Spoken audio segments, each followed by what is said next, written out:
All right, so this is my Whirlpool Water Softener, and I got up early this morning, and it's down in the basement, and I could hear it making a sound. And when I came out here, it was just making a like the motor was on. It was just spinning and spinning and spinning. And the way this works is inside here. There's the motor that has a shaft that spins. The motor's on top, and the shaft spins. It has a couple of like keys or whatever that's sticking out, and there's a switch, and the key comes around. It hits the switch, and it tells the switch where it is.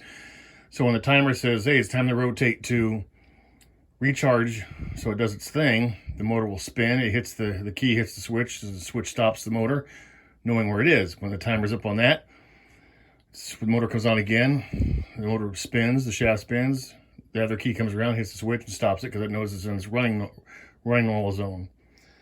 So what's happening is the switch isn't detecting the signal or isn't sending the signal to stop, so it's just spinning. And I'll attach a video of what that sounds like so you can, it's unmistakable once you hear it.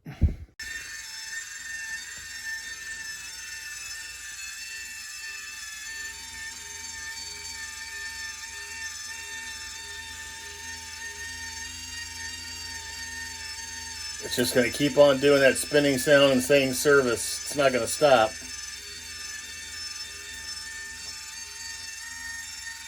All right, so after you unplug it, you just grab this plastic top and just kind of pull it off. There's nothing really holding it on. Like that, and then you get the top here, and it's where the wires are at, so I just try to lean it forward like that. Okay, so there's the motor that spins the shaft around. Here's the switch. Right here it has to be replaced, I'm thinking. So the motor is working because we can hear it spinning. And here's the switch. So if we plug it back in, see it spinning in there? So the motor is working. The problem is this switch is not stopping it.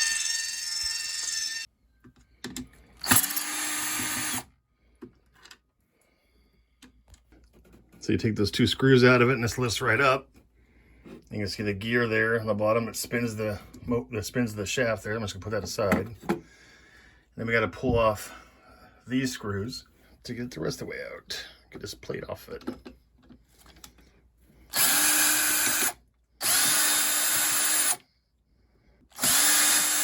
Something like that.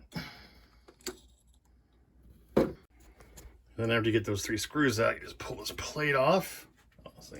Now we have the two screws to the switch and these two plug-ins, so I'm just gonna take a good video of this. Green is right. Oh, it goes that way. I guess you can't mess that up.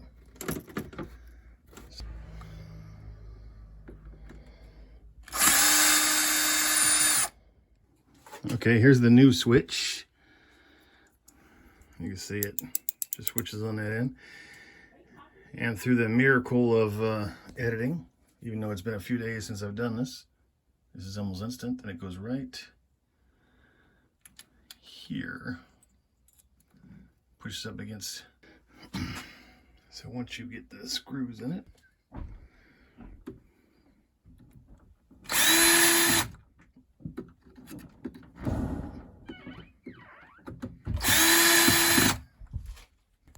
to get the screws in, you just plug this back in, and that should be that. Now we can put everything together.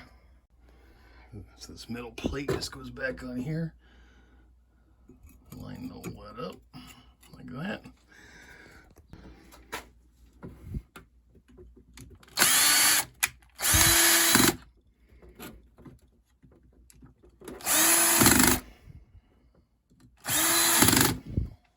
And after all that's on, we're gonna put the motor back on, which goes something like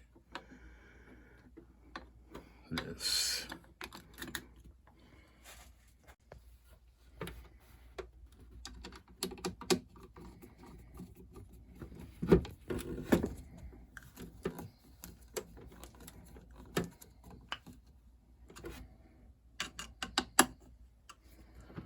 All right, let's put this cover back on. Hopefully after I figure out where it's at, it stops.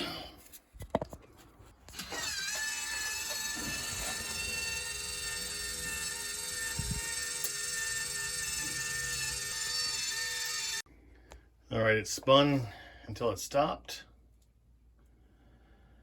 I set the time and everything because it had defaulted, and I'm gonna hit recharge. We'll see what happens. Oh, let's turn the water back on.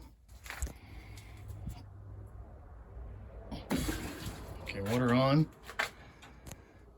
And let's hit recharge.